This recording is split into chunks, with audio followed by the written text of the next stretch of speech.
here in my kitchen and I will show you a simple recipe. So let's start. Binangkal is a type of donut from the islands of Visayas and Mindanao in the Philippines. It is made from deep-fried dense dough balls coated with sesame. Here we have 4 cups of all-purpose flour, and I will also use a half of cup of cornstarch. I'll mix them together. Then we'll also use salt. Let's use also a teaspoon of salt and a baking powder, a 2 teaspoons of baking powder. And I will use half of the can of this condensed milk and half of the can of evaporated milk and 1/4 of sugar, and we'll use sesame seeds and 2 eggs and a tablespoon of cooking oil. And those are our ingredients that we are using for our binangkal. So now let's mix our cornstarch and our salt. Mix them well.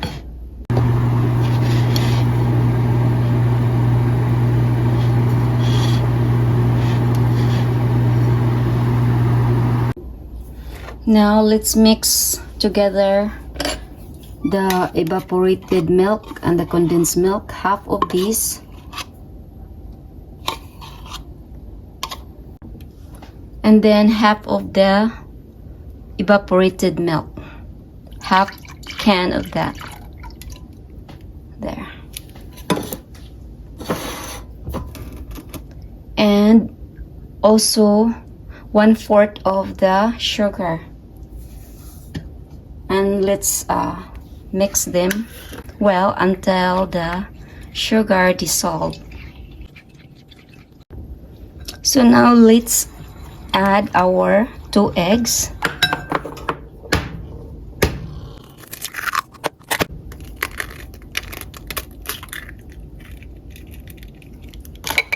And our tablespoon of cooking oil.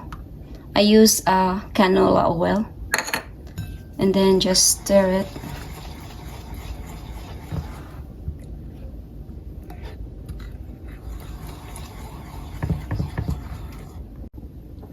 I forgot to add our baking powder, so let's add our baking powder.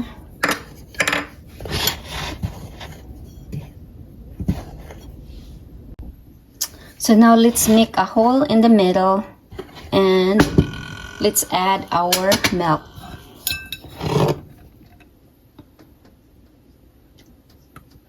And then we'll start mixing them well, little by little.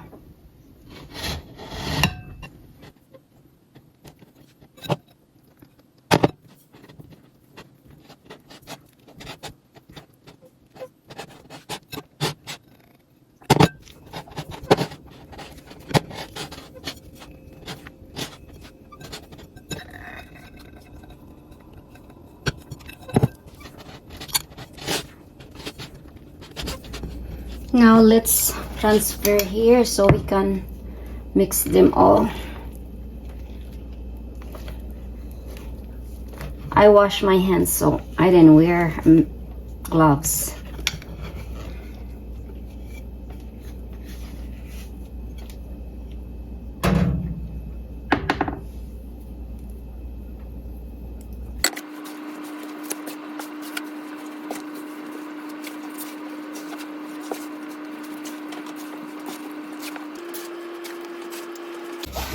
And if you need a little bit of water, don't put a lot of water, just put very little.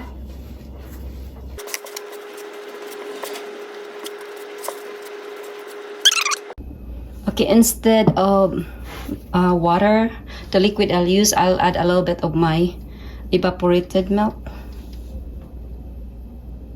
Just very little.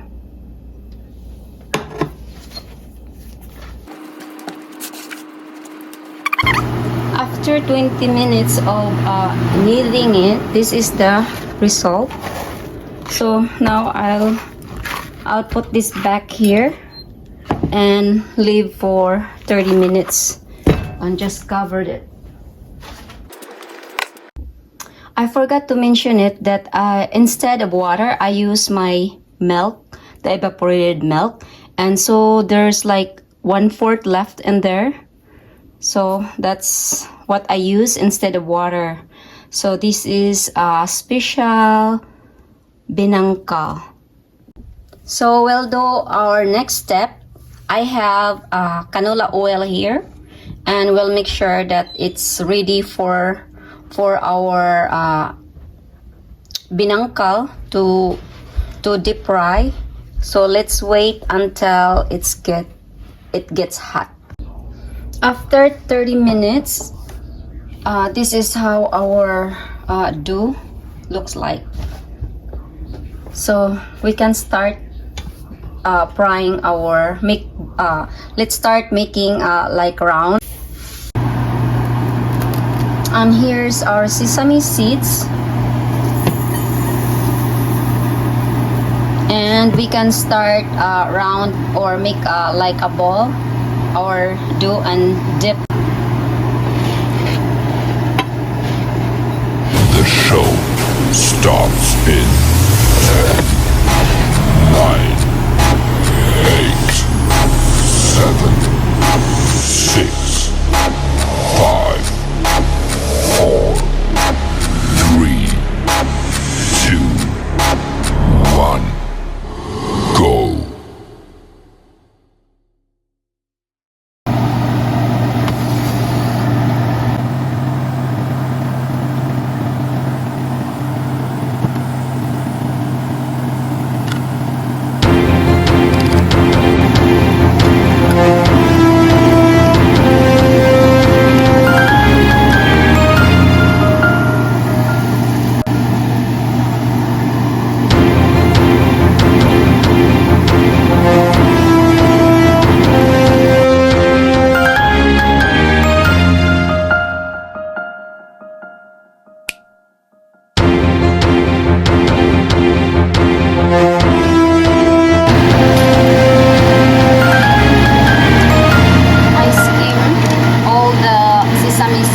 Before I add more.